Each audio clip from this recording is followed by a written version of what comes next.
অন্তর্বর্তী সরকারের প্রধান উপদেষ্টা অধ্যাপক ডক্টর মোহাম্মদ ইউনূস ঘোষণা দিয়েছেন, বাংলাদেশ এখন নির্বাচনের জন্য পুরোপুরি প্রস্তুত। আগামী ফেব্রুয়ারির মাঝামাঝি সময়ে নতুন সরকারের জন্য নির্বাচন অনুষ্ঠিত হবে, যার মাধ্যমে দেশ স্বাভাবিক ধারায় ফিরে আসবে। মালয়েশিয়ার প্রধানমন্ত্রী আনোয়ার ইব্রাহিমের সঙ্গে কুয়ালালামপুরের যৌথ সংবাদ সম্মেলনে এ কথা বলেন অধ্যাপক ডক্টর মোহাম্মদ ইউনূস।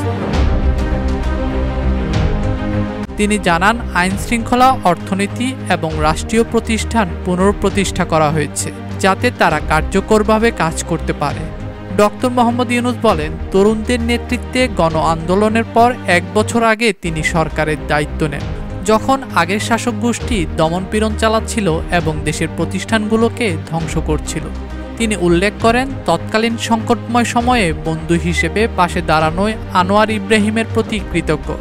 রোহিঙ্গা সংকটকে বড় সমস্যা উল্লেখ করে এর সমাধানে মালয়েশিয়ার সহায়তা কামনা করেন ডক্টর মোহাম্মদ ইউনূস। এশিয়ানের বর্তমান চেয়ারপারসন হিসেবে মালয়েশিয়ার কাছ থেকে প্রয়োজনীয় সহযোগিতা ও বিনিয়োগের আহ্বান জানান তিনি। এদিন সকালে পুত্রজায়ায় দুই নেতার আনুষ্ঠানিক বৈঠকে দ্বিপাক্ষিক সম্পর্ক জোরদারের নানা বিষয়ে আলোচনা হয়। বৈঠক শেষে বাংলাদেশ ও মালয়েশিয়ার মধ্যে 5টি সমঝোতা স্মারক স্বাক্ষরিত হয়। ডেস্ক রিপোর্ট, দৈনিক দেশকাল।